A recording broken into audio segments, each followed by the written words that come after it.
Nos textos antigos da Suméria, existem descrições de seres que desceram dos céus e que se chamavam Anunnakis.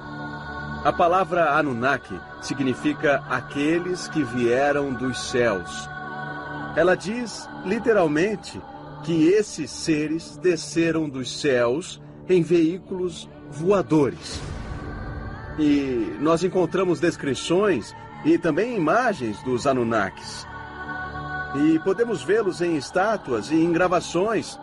E é mesmo muito interessante ver que esses seres parecem ser viajantes espaciais modernos com trajes estranhos. Alguns usam relógios de pulso, eles vestem botas e capacetes, mas, acima de tudo, asas. E sempre foram descritos ou retratados flutuando acima de todas as pessoas comuns. Então, a pergunta é, quem eram os Anunnakis? De acordo com a hipótese do astronauta antigo, eles eram viajantes espaciais que visitaram a Terra num passado remoto.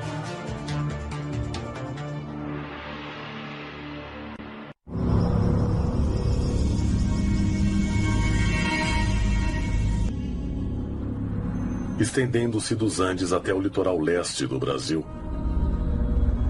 essa floresta tropical abriga mais de 80 mil espécies de plantas, muitas das quais xamãs e curandeiros consomem há milhares de anos com o fim de acessar domínios que seriam habitados por seres de outros mundos.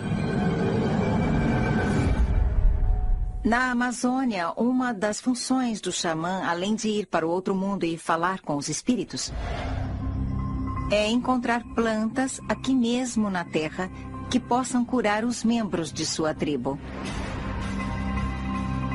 E segundo as crenças na Amazônia, cada planta da selva tem seu próprio espírito. E um dos dons do xamã é poder se comunicar com o espírito das plantas. Originária dos Andes Centrais, a ayahuasca, que significa cipó do espírito, é uma bebida alucinógena, feita com 2 tipos diferentes de plantas cozidas na água. Os xamãs tomam a bebida para entrar no mundo espiritual, para obter informações sobre doenças, para prever o futuro, realizar uma cura para alguém.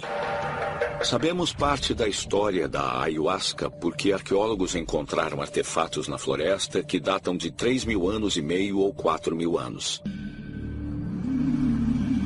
Mas como um povo antigo conseguiriam uma poção tão poderosa?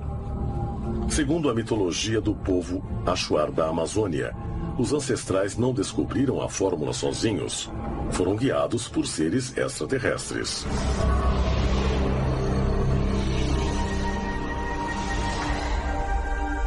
Os xamãs se comunicavam com os espíritos que lhes disseram para entrar na selva e fazer 2 curvas e encontrariam essa planta. E eles a levaram para a aldeia e a prepararam do jeito certo. Segundo a tradição oral, a ayahuasca é um elo com o mundo superior. E é totalmente possível que eles tenham recebido esse dom dos deuses, que podiam ser extraterrestres.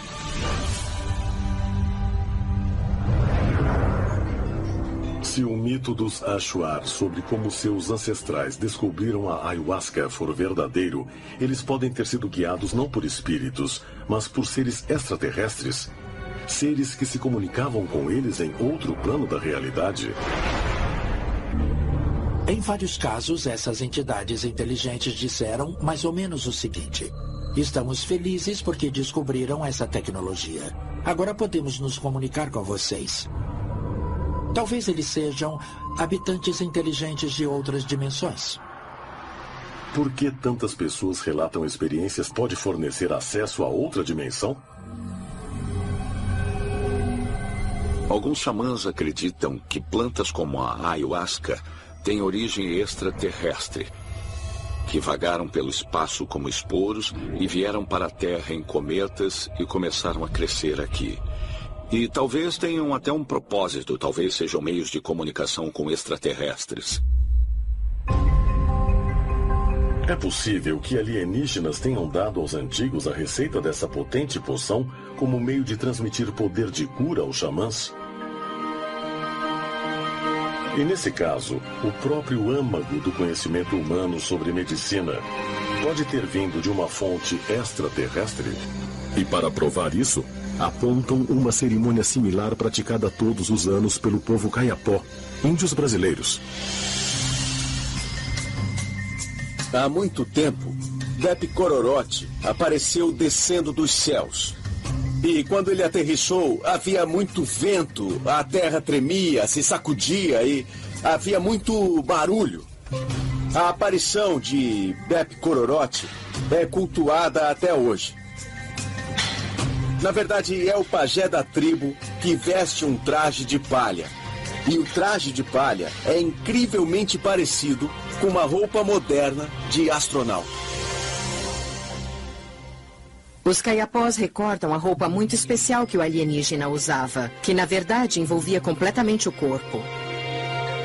E o mais interessante foi o que uma tribo vizinha, a tribo dos Bakaire, disse. Eles já tinham a roupa como ela é hoje no século XIX.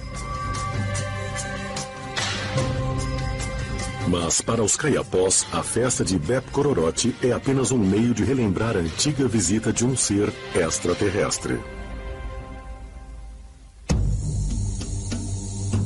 Eles também lembram a visita em seu dia a dia, usando cocares simbólicos, feitos de penas. Há um adorno todo feito de penas, um cocar de penas, que quando é usado, parece uma auréola.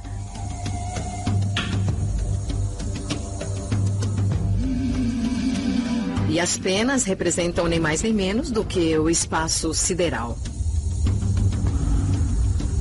Os Kayapós veem o espaço sideral como um disco plano, que se estende ao infinito. A faixa que une as penas é um símbolo da corda que os ancestrais Kayapós usavam para descer à Terra desde o mundo celestial.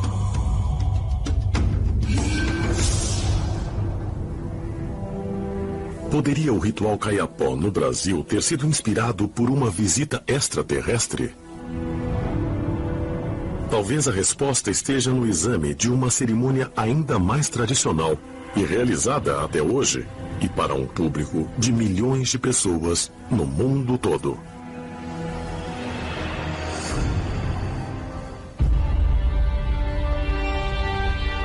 Castelo de Edinburgh, Escócia. Na sala da coroa há uma pedra oblonga de 152 quilos de peso. Chamada de Pedra do Destino e também de Pedra da Coroação, a pedra está presente na coroação de todos os monarcas ingleses e escoceses há mais de 800 anos. Seu propósito é unir o novo rei a Deus. E há quem creia que ela tenha vindo de um meteoro que caiu na Terra há mais de 3.000 anos. Na Inglaterra de hoje, todos os reis e rainhas são coroados no que se chama de Pedra do Destino. E essa pedra, diz a lenda, remonta aos tempos bíblicos de Jacó, que descansou a cabeça na pedra. Jacó na Bíblia tem um sonho onde adormece sobre uma pedra e ele vê por perto anjos que descem do céu e anjos que sobem ao céu. E quando acorda, ele diz que a pedra é um portal para o céu, por onde coisas sobem a ele e coisas do céu descem à terra.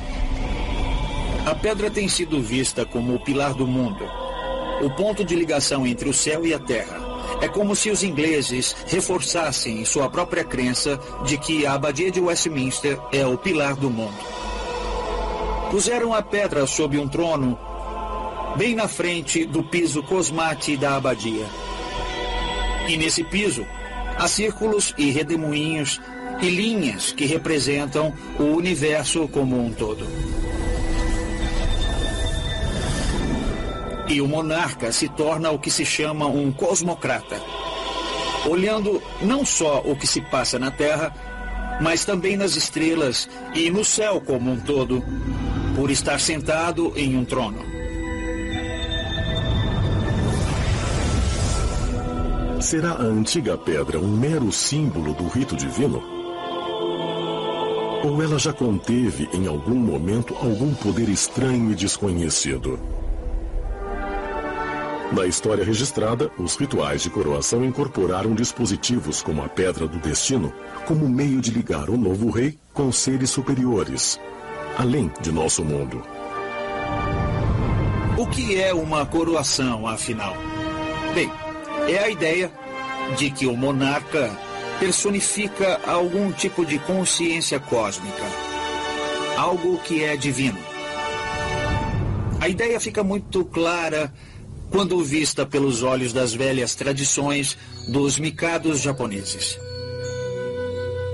Eles tinham de se sentar no trono, que era visto como o ponto de criação do mundo. A noção chamada direito divino do rei. Certos ingleses acham que, de alguma forma, o rei é representante de Deus no planeta Terra. Mas, para os antigos, a coisa ia muito mais longe. Mas se algum poder extraterrestre está presente aqui há gerações, quem ou qual é a fonte desse poder? Se você fosse um extraterrestre e viesse a este planeta, uma das primeiras coisas que você tentaria seria falar com os dirigentes. E eu acho que os faraós acreditavam que eram os próprios deuses. O rei era considerado uma divindade. Agora, se ele ia pro cantinho, no quarto dele, e conversava com as divindades, nós não sabemos, não estávamos lá, mas certamente ele se comunicava com as divindades pelos rituais.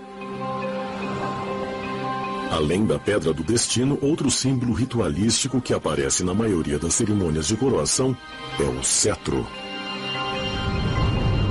O cetro é um símbolo de autoridade garantida pelos deuses. E nos tempos antigos, ele podia ter a forma de um cajado ou um bastão dourado. Há uma explicação neurológica para isso. Um dos meios de alterar nossa consciência é através de movimentos rítmicos. No mundo todo, há muitas tradições em que as pessoas se comunicam com os deuses girando, dançando ou fazendo algo rítmico. Até o rosário católico consiste na repetição de orações ao longo de um fio de contas com o fim de se dirigir a Deus. Eu acho que é bem possível que os xamãs entendessem algo sobre o cérebro que estamos apenas redescobrindo hoje. Como os tambores, em especial, podem afetar o cérebro. Os xamãs teriam descoberto no cérebro humano um meio de se comunicar com extraterrestres? E isso sugere que todos os seres humanos podem ter poderes semelhantes? Poderes que ainda nos resta descobrir. Se os xamãs estão mesmo em contato com alguns tipos de deuses extraterrestres, então entendemos como os ETs nos guiaram deliberadamente ao longo da nossa história. De vários modos, eles nos criaram. E até hoje, eles continuam a nos manipular e a nos guiar rumo ao futuro. O fato é que a história da criação em nossa Bíblia é a história da criação nas culturas de todo o mundo. A história do dilúvio, a evolução da espécie humana, o desenvolvimento da linguagem. Tudo isso indica, e a Bíblia afirma, que a vida na Terra veio do contato com uma forma de vida extraterrestre. Isso está na Bíblia, está nas culturas antigas de todo o mundo, e acredito que existem evidências claras, e acho que quanto mais se tenta refutar essa evidência, mais se acaba percebendo realmente nos visitaram e vieram à Terra milhares e milhares de anos atrás e iniciaram a civilização que temos hoje. A crença em seres celestiais que interagem com os seres humanos é central em várias grandes religiões. De fato, segundo a Bíblia, no livro do Gênesis, Deus criou os primeiros seres humanos, Adão e Eva. A Bíblia também contém outras passagens que descrevem estranhas interações entre seres sobrenaturais e seres humanos. As pessoas acreditam que os mensageiros desceram dos céus e foi isso que produziu gigantes como Golias. Assim, em sentido técnico, eles são alienígenas. Sejam deuses ou sejam anjos, eles são seres sobrenaturais. A interpretação das histórias bíblicas tem provocado debates e controvérsias. Quase todos veem um único Deus dirigindo e influenciando o destino humano, mas outros argumentam que diversos deuses são responsáveis por isso. O Antigo Testamento diz claramente: façamos o homem à nossa imagem e semelhança. Agora, do ponto de vista gramatical, essa frase não tem sentido, porque lemos Deus e depois lemos nossa imagem. Bom, os teólogos sugerem que nossa se refere à Trindade, à Sagrada Trindade. Então, basicamente, se mudássemos a palavra Deus para deuses, de repente a frase faria sentido. Então, os deuses criaram o homem à imagem deles. O que temos então é essa referência. Criemos o homem à nossa imagem. Isso você encontra em vários textos religiosos, especificamente a Bíblia judaica, que os cristãos também aceitam, e no Alcorão, que os muçulmanos consideram sagrado. Lá temos a referência a Deus no plural. Isso é muito interessante. Por milhares de anos, a humanidade tentou representar os seres que acreditavam terem vindo dos céus. Muitas dessas criaturas parecem ter características humanas. É comum que tenham 2 braços, 2 pernas, dedos e cabeça. Igual a nós. E se for assim? E se nós formos os descendentes desses seres que vieram de outro planeta? Nós não fomos criados. Nós fomos trazidos aqui e semeamos o planeta Terra como uma colônia de um outro planeta. Então somos os colonos de outra raça. E é por isso que os alienígenas se parecem conosco. Na China antiga também existiam as mesmas crenças que encontramos entre os egípcios, os índios americanos e os dogons. As divindades vinham das estrelas. Segundo a mitologia chinesa, que data de 3000 a.C., quando o deus chamado Wangdi nasceu, houve uma radiação da grande estrela Qi.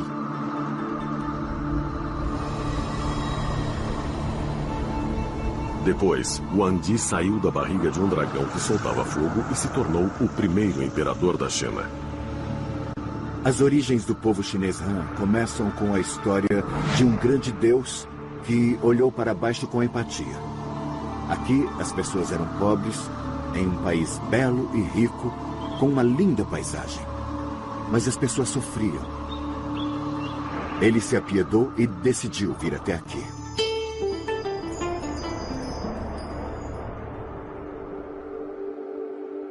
Wangdi chegou ao planeta Terra em um dragão voador. Ele tinha o poder do voo. Wangdi podia ir a qualquer lugar em questão de minutos.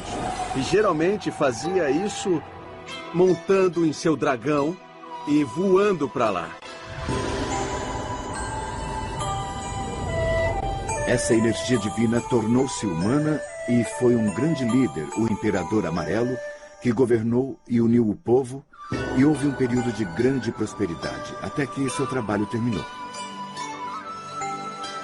Wangdi trouxe ordem ao caos, criando o primeiro império da China. Ele é visto como um herói cultural e é responsável por inventar a bússola, a acupuntura e por padronizar a escrita chinesa. A Grande Muralha da China é parte de seu legado. Quando a Terra prosperou, ele decidiu que era tempo de partir. E o grande dragão amarelo voltou.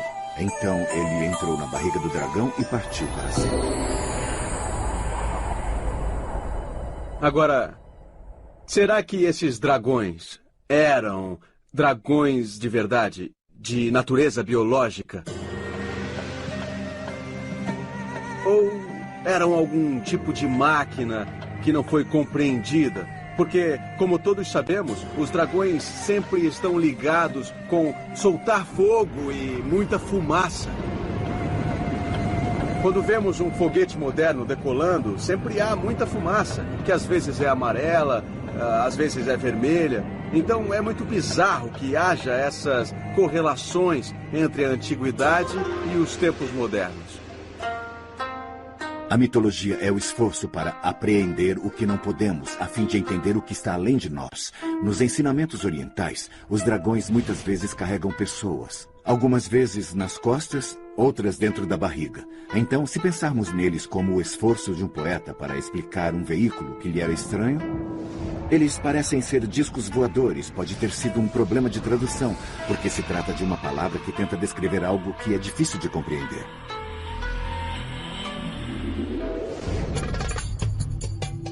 6.500 quilômetros a oeste da China, há outra lenda de seres celestiais que influenciam uma civilização no lugar onde hoje fica o Iraque. A lenda babilônica de Enuma Elish data do século VII a.C. O texto foi descoberto em 1849 pelo arqueólogo britânico Sir Austin Henry Layard, que procurava as ruínas da biblioteca de Assurbanipal, em Nínive. A história diz como os primeiros seres humanos foram criados por uma raça extraterrestre chamada Anunnaki. Temas similares podem ser encontrados nas lendas dos deuses gregos e romanos, que também descrevem eventos que alguns interpretam como contatos extraterrestres. As duas culturas acreditavam em deuses poderosos que moravam nos céus e vinham à Terra para interagir com os seres humanos. Um bom exemplo é Zeus, um dos deuses gregos. Eles vinham dos céus e do Monte Olimpo, onde viviam no topo de uma montanha, e traziam realmente a civilização e a ciência para a humanidade. Porém, eles tinham muitos atributos humanos, sentiam-se atraídos pelas mulheres humanas. Depois, retornavam para os céus. Do panteão de deuses que temos na Grécia Antiga, é formado por seres extraterrestres de carne e osso, que foram interpretados como sendo criaturas divinas por nossos ancestrais. Existem muitas evidências mostrando que não estamos sós no cosmos e que as civilizações humanas na Terra têm interagido por longos períodos de tempo com inteligências extraterrestres. Será que os extraterrestres são responsáveis pelos mitos sagrados das primeiras civilizações humanas? Será que alteraram nosso DNA? Será que os seres humanos são alienígenas vindos de outro planeta ou mesmo de outro tempo? Os homens continuam em busca de resposta para as perguntas que permanecem. Se vieram aqui, qual era a missão deles? A Terra é o nosso lar, mas com condições perfeitas para a vida, poderia ser um farol para outras civilizações inteligentes que habitam nosso universo.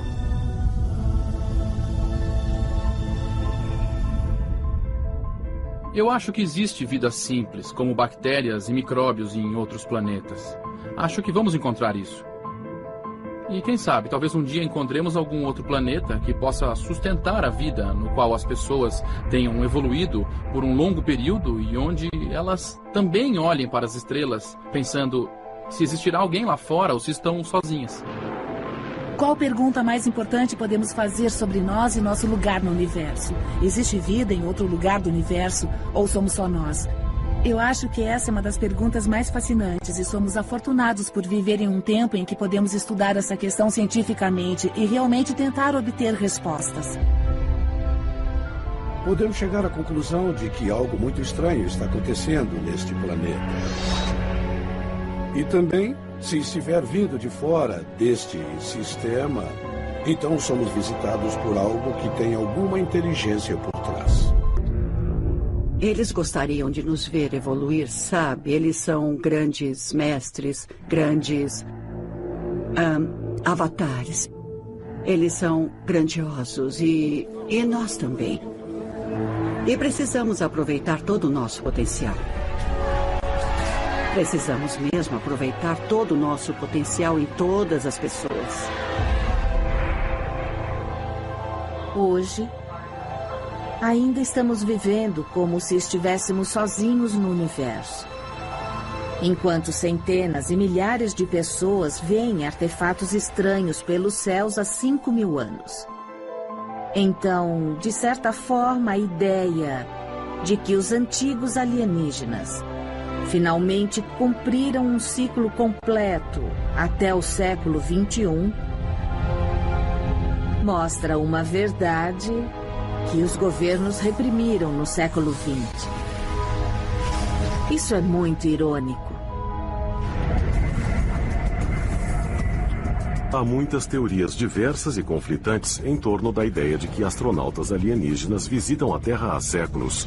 Mas talvez a prova esteja no lugar mais óbvio de todos: dentro de nós mesmos. Em algum lugar em nossos genes está codificado que os extraterrestres estiveram aqui há milhares de anos. Vai levar algum tempo até que essa mensagem seja aberta para nós, talvez em nossos cérebros. Eu não acredito que extraterrestres, antigos astronautas, sejam o elo perdido. Eu acho que eles podem muito bem ser o início do elo, o elo que ajudou a alterar geneticamente os seres humanos, o elo que iniciou nossa civilização como nós somos hoje. É bem possível que eles tenham vindo aqui, visto alguma criatura e dito: quer saber? Vamos desenvolver isso. Pode levar mais de 10 milhões de anos para que essa coisa fique inteligente. Então eles nos criam e somos inteligentes agora, não somos?